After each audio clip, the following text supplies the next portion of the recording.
በኢራን ላይ ጥቃት ለመክፈት በቂ ዝግጅት ማድረግ ያስፈልጋል ሲል የአሜሪካ ጦር ኃይል የሀገሪቱን ፕሬዚደንት ዶናልድ ትራምፕን በጥብቅ አስጠንቅቋል። እስራኤል በበኩሏ በኢራን ላይ የበቀል ጥቃት ለመሰንዘር በከፍተኛ ተጠንቀቅ ላይ መቆሟ ሲገለጥ፣ ኢራን ደግሞ የምወስደው በቀል ለምድር ቀርቶ ለሰማይ የሚከብድ ነው ስትል በጽኑ አስጠንቅቃለች። ቱርክም በወገኗ በኢራን ብጥብጥና ለመረጋጋት እንዲለኮስ ያደረገው የእስራኤል የደህንነት ተቋም ሞሳድ ነው ስትል ክስ ሰንዝራለች። ይህንኑ ርዕሰ ጉዳይ በዓለም አቀፉ ትንታኔ ዘገባችንም መርጠን ተመልክተነዋል። ከትንታኔ ዘገባው ጋር ትዕግስቱ ቀለነኝ አንበሳ ሲያረጭ የዝንብ መጫወቻ ይሆናል ይሏል አበው። አለያም ግዛኝ ብለው ለመሸጥ አሰበኝን ያስታውሷል። የአሜሪካው ፕሬዚደንት ዶናልድ ትራምፕ ከኪዩባና ኢራን ውጭ ያሉ ለጥቃት ያለሟቸውን በርካታ ስፍራዎች እንዳሉ አስታውቀዋል። ምናልባትም ግን ይላሉ ብዙዎች፣ ምናልባትም ትራምፕ በቀጣይ ኪዩባን ተጉመጥምጠው ሳይውጧት አይቀሩም ሲሉ ያሳዩባቸዋል። ለትራምፕ የዚያ መሰሉ ስሌትና ቀመር ደግሞ የመጀመሪያው መንስኤ የተባለው የወግ አጥባቂ ወይም ኮንሰርቫቲቭ ማርክ ቴሰን የሰጡት አስተያየት ነው። የኪዩባ መንግስት ይላሉ እርሳቸው፣ የኪዩባ መንግስት ከቀድሞው የአሜሪካው ፕሬዚደንት ኤይዘንሃወር ጀምሮ በሁሉም የአሜሪካ ፕሬዚደንቶች ታሪክ ሳይመታ ቀርቷል። አሁን ግን ትራምፕ አንድ ማለት ይጠበቅባቸዋል የሚል ነው። ጠላትማ ምንጊዜም ጠላት ነው ይሏል አበው። ከዚያም ውጭ ትራምፕ የኪዩባን ሲጋራ እያጨሱ የሚያሳይ ምስል ለቀዋል። የኪዩባ ሲጋራ ፖፑላር ይሉትን መሆኑ ነው። ፖፑላር ወይም ተወዳጅ የሚልም በእነርሱ አንድምታ ያለው ነው። ትራምፕ የኪዩባን ሲጋራ ጭሰው ሳይሆን ጉዳዩ ኩባን በእሳት ክርናቸው ጨሷት ነው ሲሉ የመነዘሩት ብዙዎች ናቸው። አረ እንዲያውም ትራምፕ የውጭ ጉዳይ ሚኒስትራቸውን ማርኮ ሩቢዮን የኪዩባ ፕሬዚደንት አድርገው ሊሰይሟቸው ነው የሚል መረጃ ወጥቷል። ትራምፕ አሉ ሳውንድስ ጉድ ቱ ሚ ማርኮ ሩቢዮ ዊል ቢ ፕሬዚደንት ኦፍ ኪዩባ። ሁሉ በጄ ሁሉ በደጄ ይሏል አበው። የአሜሪካው ፕሬዚደንት ዶናልድ ትራምፕ በአእምሯቸው ወይም በሀሳባቸው ከኪዩባና ግሪንላንድ ውጭ ያሉ ሌሎች ሀገራትን ለመምታት በኢላማ ቀለበታቸው ውስጥ ማስገባታቸውን ሲገልጡ፣ ሁለቱም ግን ኢራንም ትሆን ግሪንላንድ ትራምፕን ለማያውቁሽ ታጠኝነት ተረቱባቸው። ሁለቱም ቬኔዙዌላን አይተዋልና የአሜሪካው ፕሬዚደንት ዶናልድ ትራምፕ በኢራን የገነፈለውን ህዝባዊ ተቃውሞ ተከትሎ የኢራንን ባለስልጣናት ማስጠንቀቃቸውና ኢራንን የቁጣ ማዕታቸውን ሊያወርዱባት መዘጋጀታቸውን በተደጋጋሚ ገልጠው መዛት ማስጠንቀቃቸው አይዘነጋም። አሁን በኢራን የገነፈለው የጸረ መንግስት ተቃውሞ መልክ የያዘው ጉዳይ ለአሜሪካና እስራኤል መንገድ ማደላደሉን የሚያሳዩት ለቁጥር ያታክታሉ። ውሻ በቀደደው ዥብ ይገባል ይሏል አበው። ይሁንና የአሜሪካው ፕሬዚደንት ዶናልድ ትራምፕ አበሳው በበረከተባት ኢራን ላይ ጥቃት ለመክፈት ወይም እርምጃ ለመውሰድ ከመነሳታቸው በፊት በቂ የዝግጅት ጊዜ ያስፈልጋል ሲል የራሳቸው ወይም የአሜሪካ ጦር ኃይል በጽኑ አስጠንቅቋቸዋል። ሲሮጡ የታጠቁት ሲሮጡ ይፈታል እንዳይሆን፣ አለያም እንደ መረራት ሄዳ የሰው ለቅሶ አበላሸችን እንዳይሆኑ ደጋግመው ቢያስቡበት ይበጆታል ሲል ነው ያስጠነቀቃቸው። የእንግሊዙ የዜና ተቋም ዘ ቴሌግራፍ የአሜሪካን ከፍተኛ የጦር አዛዦችና ባለስልጣናት ማይን ጠርቶ ባሰራጨው ዘገባው the military needs more time to prepare for strikes against ኢራን ያላቸው ያሳይቷል። በእርግጥም ኢራን ካላት የተራቀቀና የዘመነ ጦር ኃይል ቢሉ የጦር መሳሪያ አንጻር ወዲህም ከውስጧ በገነፈለባት የጸረ መንግስት የተቃውሞ አበላ አሁን ሆድ ለባሰው ማጭዳት ታውሰውን ሆናለች ነው የሚባለው።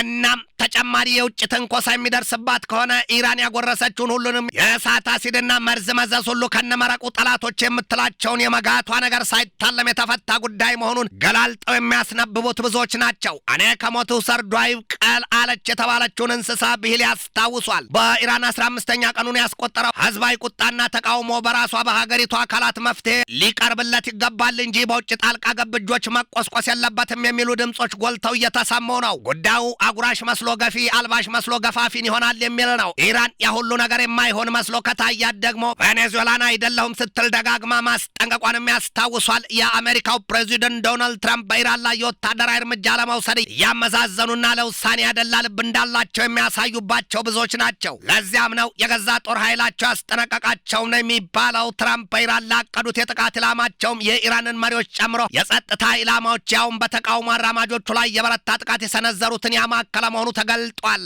በኢራን መንግስት የግዛቱ የጦር አዛዦችን በበኩላቸው በአሜሪካ የጦር ማዘዣዎች በመካከለኛው ምስራቅ ቀጠና በሚገኙት ሁሉ ላይ ድንገተኛ ጥቃት ለመሰንዘር ተማምለዋል ነው የሚባለው። የኢራን ኃይሎች አሜሪካ ያቀደችውን ጥቃት ሳትጀምረው ቀድመው ሙሃይቷን አዳሽቀው ሊያሽመደምዷት በከፍተኛ ደረጃ መዘጋጀታቸውን የተሰማው የአሜሪካው ፕሬዚደንት ዶናልድ ትራምፕ በቀጥታ የኢራን ተቃውሞን ሊቀላቀሉ ማስላታቸውን የሚናገሩም አሉ። ትራምፕ በኢራን ያለውን የአያቶላዎቹን አገዛዝ ለማስወገድ በተጠራው ህዝባዊ ተቃውሞ ድጋፋቸውን እንደ እንደሚያደርጉ ደጋግመው ገልጠዋል ነው የተባለው። የኢራን መንግስት ኃይሎች ተቃውሞ አራማጆቹን በመግደላቸው የሚቀጥሉ ከሆነ we will hit Iran very very hard ሲሉ ካስጠነቀቁ ቀናት ሳይሆኑ ሳምንት ተቆጥሯልና እውን ትራምፕ የዛቱለትን ክንዳቸውን በኢራን ላይ ይሰነዝሩት ይሆን? የኢራንስ ምላሽ ግራህን ለሚመታ ቀኝህን አዙርለት ይሆን? ሁሉም ቢሆን ለዓለም ወቅታዊ ፖለቲካ የሚበጃ አይሆንም። ቢያዋታት በጅ ብታይ በጅም ነውና ዘ ቴሌግራፍ በዝርዝሩና ጥልቁ ሀተታው ይላል። ትራምፕ ዋና ከተማ ተህራን የሚገኙ ወታደራዊ ማዘዣዎች ካልሆኑት ስፍራዎች እስከ አብዮታዊ ዘብ ኃይሉ ይዞታዎችን ከድቤ ለመቀላቀል ተዘጋጅተዋል ነው ያለው። የአሜሪካው ፕሬዚደንት ዶናልድ ትራምፕ አስተዳደራቸው በኢራን መንግስት ላይ ለመውሰድ ስላቀደው እርምጃ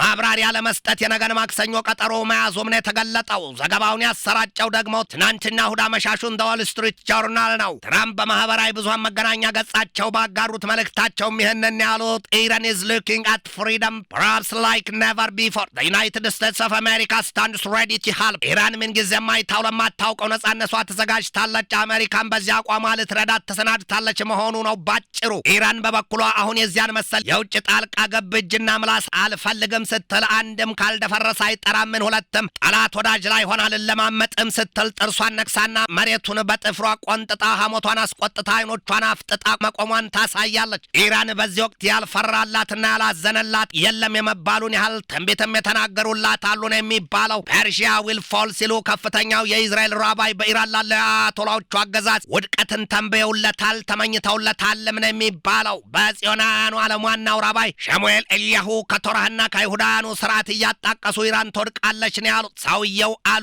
you shall chase your enemies and they shall fall before you by the sword ምን የሚባል ምንም ግን ኢራን የራሷን ስህተት በራሷ ርማት ከተንገዳገደችበት ጸንቶ ለመቆም እንጂ ገፍቶ ሊጥላት የሚረባረበውን ሁሉንም ኃይል ለመዘረር የሚያስችል ባለ ሁለት ፊት ሰይፏን መሳሉ አልቀረም ይሏታል። ሙያ በልብ ይሉትን መሆኑ ነው። ኢራን ትላለች በመላው ሀገሪቱ የተቀሰቀሰውን ተቃውሞ ያቀነባበሩት አሜሪካና እስራኤል ናቸውና ወዮላቸው። በዚያ ላይ ደግሞ ራሳቸው በቀጥታ ጣልቃ ለመግባት ከሞከሩ ትላለች ኢራን የእሳት ራት እንጂ ሌላ አይሆኑም ስትል በጽኑ እያስጠነቀቀች ነው። የኢራን ፓርላማ አፈጉባኤው መሐመድ ባጌሪ ገሊባፍ በሰጡት ማብራሪያ ኢራንና አሜሪካን በጽኑ ነው ያስጠነቀቋቸው። ገሊባፍ በማብራሪያቸው የአሜሪካ የመርከብ ዝውውር ማዕከላት የቀጥታና የማይሳቱ ኢላማዎቻችን ናቸው ነው ያሉት። ሌላውና ጋሊባፍን በስሜትና ልህ እየናጠ ያናገራቸው ደግሞ የወራሪዋ እስራኤል መንግስት ይብላኝላቸው ባይፈጠሩ ይበጃቸው ነበር ነው ያሉት። በዚህ ወቅት አሉ የኢራኑ የፓርላማ አፈጉባኤ ኢራን በአራት ግንባሮች ከአሜሪካና ከእስራኤል ጋር ለመዋጋት ተዘጋጅታለች። በምጣኔ ሀብት በእጅ አዙር፣ በወታደራዊ፣ በአሸባሪዎች ግንባር ሲሉ አብራርተዋል። ከኢራን ዛሬ ማለዳ በወጣ መግለጫ አሜሪካ በወታደራዊ ኃይሏ ኢራንን ለማጥቃት ካቀደችና ከወሰነች ጉዳዩ በገዛ እጅ የመርዙን ሰፍነግ ጨልጦ ከማረፍ አንድ ነው ሲል ያብራራል። በኢራን መላው ክፍል 31 ግዛቶችና 185 ከተሞች በገነፈለው ተቃውሞ በመቶ የሚቆጠሩ ሰዎች መሞታቸው ይነገራል። በኢራን የአያቶላዎቹ አገዛዝ ከአውሮፓውያኑ 1979 ጀምሮ ሀገሪቱን ማስተዳደሩ ሲገለጥ ኢራን በተጣለባት ተደጋጋሚ ማዕቀብና ወዲያም ከወረደባት ድርቅ የተነሳ የምጣኔ ሀብቷ መዳከሙን ተከትሎ በበረታው የኑሮ ውድነት ህዝባዊ ተቃውሞ መቀጣጠሉና አሁን ግን ተቃውሞው መልኩን ቀይሮ የጸረ መንግስት መልክ መያዙን የሚያሳዩት ብዙዎች ናቸው። ይህ በእንዲህ እንዳለ የቱርክ መንግስት በኢራን ለተቀጣጠለው ተቃውሞ የእስራኤሉ የደህንነት መረብ ሞሳድ ተጠያቂ ነው ሲልም በውጭ ጉዳይ ሚኒስቴር መስሪያ ቤቱ በኩል እስራኤልን ከሷታል። የቱርኩ የውጭ ጉዳይ ሚኒስትር ሀከን ፊደን በሰጡት ማብራሪያ ነው በኢራን ሀገሪቱን ለማተራመስ ተቃውሞውን የጠነሰሰው ሞሳድ ነው ሲሉ ከሰዋል። የቱርኩ የውጭ ጉዳይ ሚኒስትር ሀከን ፊደን ያንን ይበሉ እንጂ ታዲያ ላቀረቡት የክስ ሰነድ ማስረጃ አላቀረቡም ሲል ዘገባው ያብራራል። የኢራንን የውስጥ አለመረጋጋት የተመለከተችዋ እስራኤል በበኩሏ ለበቀል እርምጃና ለበቀል ጥቃት ማቆተሟና በከፍተኛ ተጠንቀቅ ላይ መሆኗ ሲነገር፣ ኢራን ግን የበቀልን የመርዝና የእሳት ብጥብጥ በቀጥታ የምትጋተዋ እስራኤል ናት ስትል ለከፋ የበቀል ጥቃት ተንጠራርታ መቆሟና አሜሪካንንም የጎሪጥ እያየች መሆኑን ያስታወቀችው። እንደ አውሮፓውያኑ አቆጣጠር ከ2022 ወዲህ ከባድ የተቃውሞ ማዕበል የገጠማት ኢራን መንታ ጦሯንና ባለ ሁለት ፊት ስለት ሰይፏን ስላ ግራ ቀኟን እያማተረች መሆኑ ይገለጣል። በቀድሞው የኢራን አብዮታዊ ዘብ ኃይል ዋና አዛዡና አሁን ደግሞ በኢራን ፓርላማ አፈጉባኤው ቃሊባፍ አሉ ቃል በቃል አንድ ነገር ግልጥ እናድርግላችሁ፣ በየትኛውም ጊዜ በኢራን ላይ የሚሰነዘር ጥቃት ኢራን በወራሪዋ እስራኤልና በመካከለኛው ምስራቅ ቀጠና የአሜሪካ የጦር ማዘዣ ሰፈሮች ላይ እንዲሁም የመርከብ ዝውውሮች በቀጥታ በቅጽበት በኢላማችን የእሳት አበላ የሚወርድባቸው ኢላማዎቻችን መሆናቸውን ይወቁት ነው ያሉት። አሜሪካ በመካከለኛው ምስራቅ ቀጠና ምድር በየትኞቹ ሀገራት የጦር ማዘዣዎች አሏት የሚለው አንዱ ጉዳይ ሲሆን ኳታር፣ ባህሬንና ሌሎቹም ይጠቀሳሉ። ያኔ ታዲያ ከኑግ የተገኘሽ መጫብረሽ ተወቀጭና አልያም ለሀጣን የመጣ ለጻድቃን ይተርፋልን ያስታውሷል። ትንታኔ ዘገባውን ስናዘጋጅ በዋቢነት ሮውስቶሪን፣ ኤቢሲ ኒውስን፣ ኤንቢሲ ኒውስን፣ ወል ስትሪት ጆርናልን፣ ፎክስ ኒውስን፣ አልጀዚራን፣ ጄሩሳሌም ፖስትን፣ ዘኒው አየርላንድ ሄራልድን፣ ቻሪቲ ወርልድን፣ ኢንዲፔንደንትን፣ ኤዥያዋንን፣ አውትሉክን፣ ዘኒው ዴይሊና አዘር ኒውስን ተጠቅመናል።